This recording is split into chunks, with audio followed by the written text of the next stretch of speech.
Assalamualaikum warahmatullahi wabarakatuh.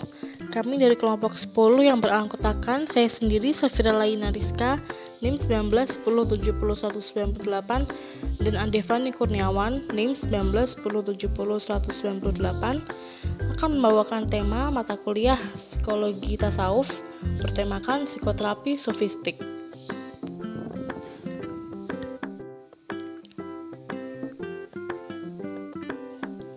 Pengertian psikoterapi sofistik.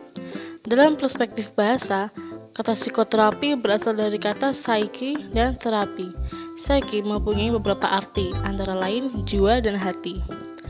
Dalam bahasa Arab, psyche dapat dipadankan dengan nafs dengan bentuk jamaknya anfus atau nufus. Ia memiliki beberapa arti, diantaranya jiwa, ruh, darah, jasad, orang, diri, dan sendiri. Dari beberapa arti secara etimologis tersebut, dapat dipahami bahwa psyche atau nafs adalah bagian dari diri manusia dari aspek yang lebih bersifat rohaniah dan paling tidak lebih banyak menyinggung sisi yang dalam dari eksistensi manusia ketimbang fisik atau jasmaniahnya.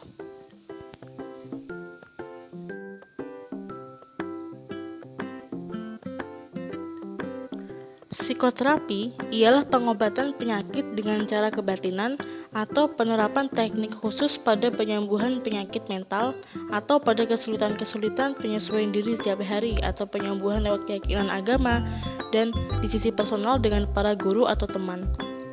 Psikoterapi Islam adalah proses pengobatan dan penyembuhan suatu penyakit, apakah mental, spiritual, moral, maupun fisik dengan melalui bimbingan Al-Quran dan As-Sunnah Nabi SAW.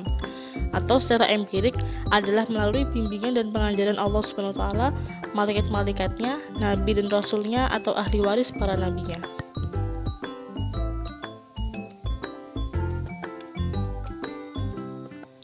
Metode psikoterapi sofistik. Proses psikoterapi metode sofistik dilakukan dengan 3 tahapan, yaitu yang pertama tahap takholli atau self-awareness. Tahap takholli bisa dilakukan sendiri oleh klien yang mampu melakukannya dengan bimbingan dari Hamdani dengan membaca zikir, tahlil, istighfar, Al-Fatihah, Al-Ikhlas, Al-Falaq, An-Nas, dan ayat kursi serta surah Yasin diteruskan dengan doa meminta kesembuhan dari Allah Subhanahu wa Ta'ala. Yang kedua, tahap tahalli atau self-development. Tahap ini, klien melakukan ibadah-ibadah yang dilakukannya secara disiplin, konsisten, kontinu, dan sabar. Hal ini ditujukan untuk melatih klien agar tidak lupa atau selalu menjalankan kewajiban sebagai seorang manusia untuk beribadah dan untuk tetap melakukan psikoterapi secara mandiri.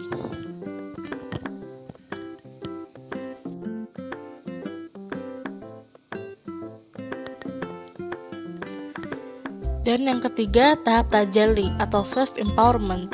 Tahap yang ketiga adalah tajalli, kelahiran baru. Tahap ini sering disebut pemberdayaan diri atau self-empowerment. Menurut Hamdani, setelah klien berhasil melalui proses takholli dan tahalli, maka akan masuk dalam ini.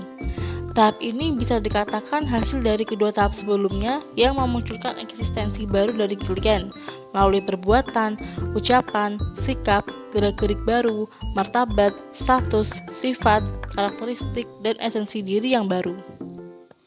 Namun bagi orang awam, banyak jalan yang bisa ditempuh untuk melakukan terapi sofistik. Jalan-jalan tersebut antara lain sama dengan apa yang dilakukan oleh kaum sufi, yakni bertobat, zikir, terapi Al-Quran, doa, sholat, zakat, membaca sholawat, dan juga mendengarkan musik. Oke, yang selanjutnya ada pembahasan mengenai taubat, zikir, terapi Al-Quran, doa, sholat, dan zakat. Yang pertama, melakukan pertaubatan. Adapun taubat menurut ajaran Islam adalah meninggalkan perbuatan dosa dan maksiat karena menyesali, kemudian tidak berniat untuk mengulanginya lagi. Metode terapi taubat dengan mencari perilaku buruk yang menjadi penyebab penyakit dengan melakukan mujahadah dan riyadah, menjauhi orang-orang yang biasa mendorong untuk bertaubat, berbuat maksiat. Yang kedua ada zikir. Zikir dapat mengembalikan kesadaran seseorang yang hilang, sebab aktivitas zikir mendorong seseorang untuk mengingat, menyebut, dan mereduksi kembali hal-hal yang tersembunyi dalam hatinya. Zikir merupakan amalan ibadah yang dapat mendatangkan pahala dan bisa menjadikan terapi untuk berbagai penyakit, baik fisik maupun psikis, seperti stres, rasa khawatir, cemas, depresi, dan lain sebagainya. Yang ketiga, terapi Al-Quran. Membaca Al-Quran, terlebih menghafalkannya, diyakini para ilmuwan dunia mampu membuat kita sehat dan berdampak positif terhadap kejiwaan, psikis, intelektual, spiritual, dan jasmani seseorang. Keempat, doa. Doa dapat diartikan sebagai permintaan atau permohonan, sedangkan secara istilah doa berarti pencerahan kepada Allah Subhanahu wa Ta'ala dalam memohon segala yang diinginkan dan meminta dihindarkan segala yang dibenci. Sebagai terapi, doa merupakan sebuah terapi yang luar biasa. Banyak orang yang sembuh penyakitnya hanya dengan beberapa ucapan dari doa orang-orang tertentu. Yang kelima, sholat. Sebagaimana diketahui, gerak seperti gerakan sholat ini secara fisiologi akan menimbulkan nuansa rehat yang penting bagi tubuh. Sholat mempunyai pengaruh langsung bagi susunan saraf, di mana ia menenangkan gejolaknya dan menjaga agar tetap tenang. Terminologi sholat mengisyaratkan bahwa di dalamnya terkandung adanya hubungan antara manusia dengan Tuhannya. Yang keenam, zakat. Menurut terminologi, zakat berarti sejumlah harta yang wajib dikeluarkan dan diberikan kepada orang yang berhak menerimanya dan bila mencapai nisab tertentu. Dengan cara-cara tertentu pula, zakat merupakan metodologi membersihkan diri dengan cara mengeluarkan dan memberikan harta kepada orang yang berhak menerimanya. Zakat membuat seseorang mencintai orang lain, terhindar dari sifat egois, kikir, dan lain sebagainya. Sekian dari kelompok kami.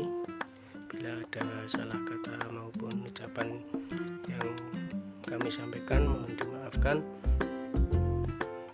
Kami akhiri. Wassalamualaikum